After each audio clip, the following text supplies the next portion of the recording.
Recientes estudios han confirmado que al contrario de lo que se suponía hasta ahora, Tutankamón no fue asesinado. Su muerte se produjo a causa de una fractura en la pierna, su curación se complicó y causó la muerte debido a una infección o simplemente por una hemorragia interna. El asesinato, era uno de los pilares sobre el que se basaba la leyenda o maldición de este faraón. Aún así existen razones para pensar que tal cúmulo de muertes no se deben tan solo a una coincidencia. La maldición de Tutankamón. Por más de 3270 años su cuerpo había quedado oculto a los ojos del mundo. A la codicia y la maldad de la raza humana. Al igual que sus antecesores, Tutankamón había sido enterrado en el valle denominado de los Reyes. Todos aquellos que reinaron sobre la misteriosa raza descansaban allí en uno u otro lugar. Por siglos el Valle de los Reyes había sido saqueado por todo tipo de maleantes, aventureros, conquistadores y, finalmente, los arqueólogos que deseaban los ocultos tesoros del lugar. El valle fue saqueado de una forma tal que sus paredes graníticas parecían un paisaje escapado de la luna. Se llegó al convencimiento de que todos los faraones habían rendido sus secretos a la humanidad en una u otra forma. Pero aún quedaba Tutankamón. Muerto en plena adolescencia en el año 1340 a.C., nadie sabía con exactitud en dónde se hallaba su tumba. Howard Carter se encontraba trabajando para el gobierno de Egipto como inspector general del Departamento de Antigüedades. Había dedicado casi la totalidad de su vida científica a la tarea que le llevaba de la mano. El descubrimiento y conservación de los tesoros escondidos en las tumbas reales. Uno tras otro los arqueólogos que buscaban la tumba de Tutankamón se dieron por vencidos. Liquidaban sus expediciones y volvían a sus tierras y a sus universidades contando lo que podía haber sido. Solo uno permaneció expectante. Howard Carter estaba decidido a develar el misterio del faraón adolescente. Desde 1917 se dedicó a excavar en los restos de los otros arqueólogos. No teniendo el capital suficiente, muchas veces él mismo tenía que emprender la tarea con algún estudiante, discípulo u obrero mal pagado. Excavaba en los sitios en que se había excavado con anterioridad por dos motivos. Primeramente porque de forma se ahorraba en mano de obra y por otra porque ya había camino adelantado en las excavaciones abandonadas. Era un juego rutinario pero que podía rendir frutos. La principal ventaja de Carter era su profesión. Residiendo en Egipto, trabajando para el gobierno tenía todo el tiempo del mundo para finalizar su tarea, si lograba el éxito. Los informes mostraban que, efectivamente, la tumba de Tutankamón no se había encontrado aún. Que estaba allí desafiando todos los esfuerzos para dar con su paradero. Por lo tanto, Carter se dedicó a esta tumba especialmente, y por fin, el 26 de noviembre de 1922 sus esfuerzos de varios años dieron el resultado apetecido. La entrada a la tumba fue descubierta. 16 escalones que conducían hacia las profundidades, esto dio pie a la teoría de que Tutankamón solo tenía 19 años al morir. Tras bajar los escalones Carter se encontró en una antecámara. Tras de él se encontraba Lord Carnarvon, arqueólogo aficionado y el hombre que había suministrado el dinero para la tediosa y costosa operación de rescate. Carter se inclinó ante la puerta de granito. Una puerta maciza grabada con todo tipo de signos jeroglíficos. Bajo la puerta había una especie de rajadura por la cual podía verse hacia adentro. Carter se inclinó con su linterna y la enfocó hacia la tumba real. Por varios minutos permaneció inmóvil viendo lo que acabamos de describir. Los tesoros incontables que brillaban en la oscuridad y que adquirían dimensiones propias al ser violados por la luz eléctrica, casi 3500 años después de su desaparición. Bueno, ¿ves algo?, exclamó Lord Carnarvon en el colmo del nerviosismo. Carter movió la cabeza afirmativamente. Veo cosas maravillosas, susurró emocionado. Los tesoros que yacían en aquella tumba, como diría Carter más adelante, estaban fuera del ámbito terrestre, sencillamente no tenían precio para ser evaluados. No andaba lejos de la verdad. Piedras preciosas en montones. Muebles de oro sólido, vasos de exquisita configuración, mantos reales conservados en perfecto estado, y finalmente un trono real de oro que por sí solo valía el rescate de un emperador. Todo esto sin contar infinidad de pequeños objetos, cada uno de los cuales hubiese hecho las delicias de cualquier museo en el mundo a un precio de millones. Todo junto, lo contenido en las 4 cámaras encontradas fue descrito por el arqueólogo americano James Breatstad como los inmensos e incalculables tesoros de un niño que dominó el mundo mucho antes de que se conociera Creta, antes de que Grecia fuera concebida o Roma creada, y cuando aún más de la mitad de la historia de la civilización estaba por escribirse. Y sin embargo, el momento más emocionante y remunerador tendría que venir 2 años después, el 3 de febrero de 1924, cuando Carter y su cuadrilla finalmente abrieron la puerta en la última cámara, la dedicada a tumba del faraón especialmente. Un grito de admiración escapó de la garganta en los pocos presentes. Estaban ante un masivo ataúd de granito de más de 9 pies de largo. Dentro del ataúd había otros 3 más pequeños que a su vez se fijaban uno en el otro con pasmosa precisión. Los 2 exteriores hechos de madera con incrustaciones de oro y piedras preciosas en la parte interna. Y el tercero y último conteniendo los restos del faraón adolescente hecho de oro sólido. Allí estaba el cuerpo momificado del faraón Tutankamón. Su rostro cubierto con una máscara que semejaba sus facciones aniñadas y también de sólido oro. Carter y sus obreros no constituían los primeros violadores de la tumba. A las claras se veía que, ladrones del Valle de los Reyes habían penetrado en ella. Aun cuando ninguno de ellos se atrevió a tocar el ataúd real. Los sellos en las puertas habían sido rotos y arreglados nuevamente por los guardianes. Tutankamón fue violado en su descanso eterno por Carter. Estos históricos y maravillosos descubrimientos atrajeron la atención internacional en el acto. Cientos y miles de turistas llegaron al Valle de los Reyes desde todos los ámbitos del mundo. Caminaban por el polvo del desierto excavando, pateando y apartando cuanta piedra había en su camino con la esperanza de encontrar algún objeto precioso perdido. Esto hacía que Carter tuviera que mantener continua vigilancia 24 horas al día sobre su descubrimiento. Pero aún más que los tesoros había algo que atraía la morbosidad de la multitud. Se corría entre los egipcios una leyenda. Se decía que todo aquel que violara la tumba del faraón Tutankamón encontraría muerte por su profanación. Una maldición ancestral, mística y horrenda que escapaba desde las gélidas paredes de la tumba subterránea y que detenía a todo aquel que se acercara a ella con la excepción de Carter y su equipo. La maldición cobra forma. Sintiéndose muy solitario y cansado, Carter había instalado en la tumba, donde trabajó diariamente durante 16 años, una jaulita con un canario, cuyo canto ponía algo de alegría en el sombrío ambiente. Una tarde notó que el canto se interrumpía bruscamente y, al levantar la vista, vio una cobra, la serpiente guardiana de los faraones y encarnación de la diosa Ebjo, devorando a su infortunada mascota. La maldición comenzó a confirmarse. Lo que comenzó como un simple cuchicheo terminó por convertirse en trágica realidad, en apariencia. La muerte de Lord Carnarvon fue el gatillo que disparó la imaginación del mundo entero.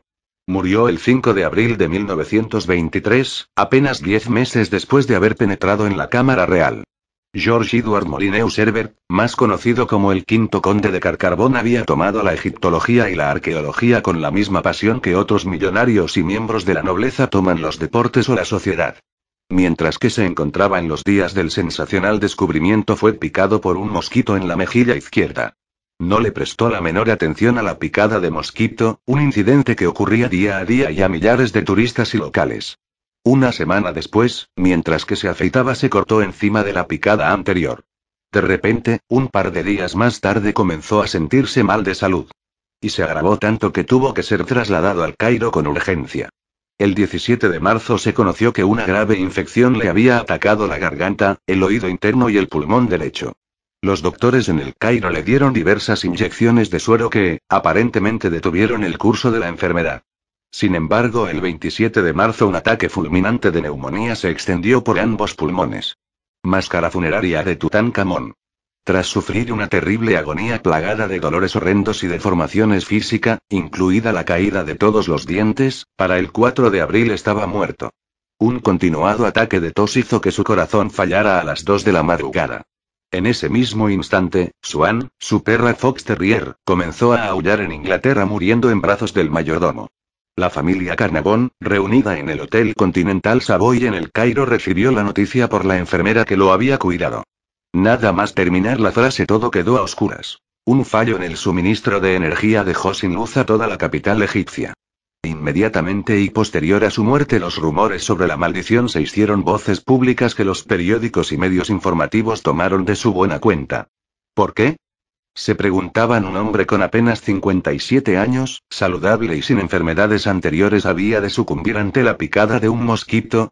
A estas alturas surge un egiptólogo que afirmaba haber descifrado la inscripción que había sobre la entrada en la tumba. Según el egiptólogo, esta inscripción decía: La muerte vendrá con alas ligeras sobre todo aquel que se atreva a violar esta tumba. Lo cierto es que la famosa inscripción jamás pudo ser encontrada nuevamente ya que los trabajadores de Carter destruyeron la pared que la tenía escrita. Los faraones tenían una especie de miedo masivo y patológico a la violación de sus tumbas. La muerte en el Egipto antiguo no era símbolo de miedo o terror. Morir era liberarse y emprender el viaje al país del infinito. Sin embargo, para que este viaje estuviera garantizado era necesario preparar a los cadáveres mediante la momificación y después ocultarlos para siempre mediante tumbas inviolables. El fracaso de estas medidas hacía que el alma del egipcio vagara eternamente sin encontrar reposo. Aquellos ricos que se podían permitir el lujo de cámaras secretas y subterráneas se tomaban gran parte de su fortuna para garantizar la inviolabilidad de su muerte. Por ejemplo, se hacían innumerables pasadizos secundarios que no conducían a ninguna parte y que despistaban a los violadores. En el caso de los faraones, las precauciones alcanzaban características casi sobrehumanas. Lord Carnarvon tenía un medio hermano, Audrey Herbert, que lleno de entusiasmo por el descubrimiento de su pariente y Carter se trasladó a Egipto a fin de estar presente cuando encontraran la cripta final. A su regreso a Londres, sin causa prevista o lógica cayó muerto en el piso de su dormitorio mientras se preparaba para tomar un baño. Carter eliminaba lo sucedido con comentarios tales como se trata de teorías sin sentido, tonterías, pero sus allegados decían que estaba sumamente alterado por estas muertes. Especialmente cuando su más cercano ayudante Arthur Mace siguió la misma suerte de los Carnarvon. Mace fue el hombre que, con una barra de hierro rompió los últimos pedazos del sello que separaba al mundo exterior de la cámara real. Poco después moría de forma fulminante en el hotel que ocupaba Lord Carnarvon en el Cairo. Los médicos se encontraron imposibilitados de dar una explicación científica a su repentina muerte. Pero aquí no se detenía la aparente maldición. Sir Douglas Reid, el radiologista que había trabajado bajo las órdenes de Carter sacando radiografías de la momia en la tumba, seguía el mismo camino. Repentinamente enfermó de cansancio y agotamiento, tuvo que regresar a Suiza, su país natal. Allí fallecía 2 meses después sin causa conocida. Seguían las muertes violentas. La secretaria de Carter, Bethel, moría de un ataque al corazón. Cuando su padre se enteró de la noticia, también había estado en la tumba, falleció al lanzarse de un 7º piso. Un profesor canadiense, amigo de Carter, recorrió la tumba pocos después del hallazgo, solo para regresar al hotel en el Cairo y morir víctima de un ataque cerebral. El pánico corría como las olas de viento polvoroso en el desierto. De innumerables fuentes llegaban noticias de que los trabajadores que participarán en la excavación también morían por igual. ¿Sería cierto todo aquello? Pero aún faltaba lo principal, lo horrendo. La momia de Tutankamón fue llevada a la Universidad del Cairo en noviembre 11 de 1925. Se trataba de hacerle la autopsia bajo el escalpelo profesional del Dr. Douglas Derry, una autoridad en la materia. Derry, en un silencio de muerte, tomó el escalpelo y realizó una incisión directa en los vendajes exteriores de la momia. Los vendajes cayeron a ambos lados mostrando 143 pequeñísimos bolsillos. Cada uno de ellos guardando una piedra preciosa. Alrededor de su cuello estaba el collar de la protección según la religión egipcia y confeccionado en hierro. Los brazos estaban cubiertos con magníficos brazaletes. 7 en el derecho y 6 en el izquierdo. Cada dedo de sus manos tenía un anillo de oro macizo. El abdomen estaba cubierto con capas de misteriosos objetos también de oro macizo. Todos ellos en forma de T. La cabeza estaba cubierta con una magnífica diadema de oro y separándola del afeitado cráneo, según la moda egipcia, había una malla de finísimo oro batido. Por fin todos los adminículos y ornamentos fueron separados. Los presentes dieron un suspiro de asombro. Las facciones del faraón niño aparecían serenas. Casi vivas. Perfectamente conservadas. En la mejilla izquierda, casi bajo el lóbulo de la oreja, tenía una depresión en el hueso. Se especuló que quizás de aquello había muerto el faraón. Una fractura en el hueso y un derrame cerebral. Sin embargo, jamás se encontraron pruebas para garantizar esta teoría como válida. La voz del pueblo se entera de todo. De algún lugar surgió el rumor de que el faraón tenía una marca en el mismo lugar en que Lord Carnarvon fue picado por el mosquito, y esto era cierto. De allí en adelante se esperó la muerte de los asistentes a la autopsia de un momento al otro. La prensa se cebaba en ellos. Las personas en la calle los consideraban como muertos en vida. Incluso científicos amigos se alejaban de sus alrededores. Lo cierto es que uno de ellos, que ayudó al Dr. Derry en la autopsia, murió poco después de un ataque al corazón. Sin embargo, el principal ejecutor de la autopsia, el mismo Derry, sobrevivió hasta pasados los 80 años. La teoría de la maldición tenía sus pros y sus contras. El mismo Carter sobrevivió su descubrimiento hasta los 67 años y murió de aparentes causas naturales. Sin embargo, había algo que llamaba la atención. Los dos asistentes principales. Los dos secundarios en los momentos cruciales de la profanación habían muerto. Uno de ellos el Lord Carnarvon. El otro fue el radiologista Carlyle, ayudante del Dr. Derry. ¿Coincidencia? Los que se dedicaron a explotar la leyenda sensacionalista de la maldición ampliaron sus explicaciones. Según ellos, Lord Carnarvon representaba la fuerza monetaria que había hecho posible las excavaciones. Sobre él debía caer la maldición y no sobre Carter, que era un simple egiptólogo pagado por el gobierno. En el caso de Carlyle se llegó a la conclusión de que, tras de la incisión primaria efectuada por el Dr. Derry, el resto de la operación fue realizado por su ayudante. En otras palabras, fue la mano ejecutora. Esta explicación tiene lógica. En este caso la maldición faraónica hubiese alcanzado al instigador y al profanador. Los médicos en la actualidad tienden a explicar la muerte de Lord Carnarvon y la de varios miembros de la expedición mediante los últimos descubrimientos. Con toda seguridad, según ellos, Lord Carnarvon fue infectado por la picada del mosquito. Esto trajo como consecuencia que, en ausencia de los antibióticos que aún se desconocían, la muerte fue inevitable. Para 1935 la cifra total de muertos relacionados con Tutankamón sumaba 21 y varios recopiladores de sucesos la elevaron hasta 30. Lo cierto, es que hasta para el más escéptico la lista más pequeña resulta impresionante. A esto se debe añadir los sucesos posteriores ocurridos en la década de los años 60, consiguiendo que la maldición de Tutankamón volviera a ser titular en los periódicos. Mohamed Ibrahim, en esa época director egipcio de antigüedades, intentó impedir que varias reliquias halladas en la tumba fueran a París. Había sufrido una serie de pesadillas que anunciaban su muerte si las dejaba salir de Egipto. El gobierno le obligó a aprobar el traslado y ese mismo día murió atropellado. El doctor Ezzedine Tar, de la Universidad de El Cairo, descubrió que varios arqueólogos y personas que trabajaban con restos antiguos solían padecer infecciones en las vías respiratorias debidas a la existencia de diversos hongos. En 1962 expuso que la famosa maldición podría tener origen en estos peligrosos hongos. Al salir de la conferencia tomó su coche. En la larga carretera del Cairo a Suez chocó frontalmente contra otro coche. La autopsia demostró que su muerte se debió a un fallo cardíaco ocurrido pocos segundos antes del accidente. Durante la década siguiente la maldición continuó.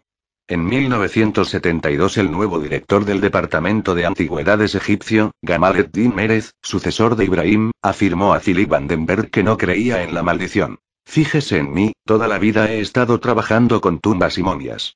Seguramente soy la mejor prueba de que todo son coincidencias. Gamal murió la noche siguiente a la supervisión del empaquetado de los objetos destinados a la exposición que se iba a celebrar en Londres. Los miembros de la tripulación del avión que efectuó el traslado a la capital británica se vieron también alcanzados por la maldición. El teniente Rick Laurie murió en 1976 de un infarto. Su esposa se volvió loca y contaba a todo el mundo que su marido murió por culpa de la maldición. El ingeniero de vuelo Ken Parkinson sufrió 6 infartos y murió en 1978. El oficial Ian Lansdowne confesó haberse burlado de la maldición dando una patada al cofre que transportaba la máscara. Se fracturó esa misma pierna al romperse una escalera de hierro y su curación se complicó hasta que pasados 6 meses pudo volver a andar. La casa del teniente Jim Webb se incendió mientras pilotaba el avión hacia Londres. Y Brian Rousseff, que se burló junto con Ian de la maldición dedicándose a jugar a las cartas sobre la caja que contenía el sarcófago, sufrió 2 infartos el año siguiente. La lista continuó de nuevo en los años 80 destacando la filmación de la película La maldición del rey Tut, en donde se usaron objetos pertenecientes a Tutankamón. El protagonista, Ian Xane, cayó con su coche por un acantilado el primer día de grabación rompiéndose la pierna por 10 sitios. Parece ser que la maldición lleva años inactiva. Quizás sea auténtica, quizás solo sean coincidencias sorprendentes, pero ahí está en pie desafiando a cualquier explicación. ¿Es cierta la leyenda del faraón Tutankamón? Solo la máscara inmutable de su rostro guarda la solución.